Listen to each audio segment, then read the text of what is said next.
Well, first I was born in Red Bank, New Jersey, and I was about in 1922, November 25th, 1922. And this Red Bank is a little town in New Jersey. It was on the banks of the Shrewsbury. I grew up there, and when I graduated from high school there, I was started working at a in my brother's service gas station. And this one day, as the war had been going on quite a while there, and a friend of mine came in and said he was going to join the Marine Corps. And but at that time, we had to go to a little town in Perth Amboy to go and enlist. So this friend of mine and I, on a Saturday, went up and we were going to enlist in the Marine Corps. But the only trouble, this friend of mine, he had trouble hearing in his ears, and he flunked out, but I was in the Marine Corps. So the thing there, we had to go up to Newark and go and take our physicals, complete physicals, and then we got on a train in Newark and went to Paris Island in the Carolinas. And we spent the day in the Carolinas there. And so after I finished my basic training, they took to test everything, and they sent me to school in Quantico, Virginia, for fire control. And that was the remote control systems on big anti-aircraft guns and 90 millimeters and 40 millimeters. So I went to school there, and after I finished school, they went and had me in there, and I was out to a center in California to go and be dispersed, and I was scheduled to go to the 1st Marine Division, the 1st Special Weapons Battalion in the 1st Marines.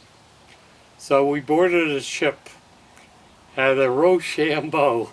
It was an old English liner, and it took us about maybe 30 days practically across the Atlantic on this transport as we zigzagged in there. And we ended up, first we stopped at this a couple islands to disperse certain troops, and I ended up in Melbourne, Australia, with the 1st Marine Division.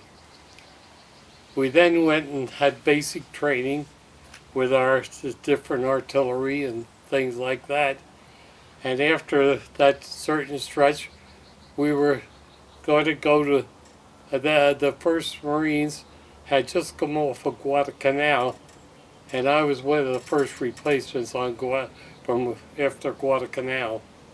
So after we got our basic training again, we went and made a landing on Cape Gloucester. That was a little island there by Rabaul. And we ended up we went to LSTs and made our landing with our artillery. And we stayed there for a number of, we made the landing, and after it was secured and everything, we were back to basic training to get up there we went to Guadalcanal for another retraining area before we went on to Peleliu. And we made our landing on Peleliu, where we lost quite a few Marines there, and we set up our gun positions there. But we were very fortunate there that the air the raids were very few and far between at that time. So after I served there for a number of months, we were getting ready to go up to another island, but they found that I had my I was 27, or until it was almost 2.5 years overseas. So they went and told me I could go back to the States.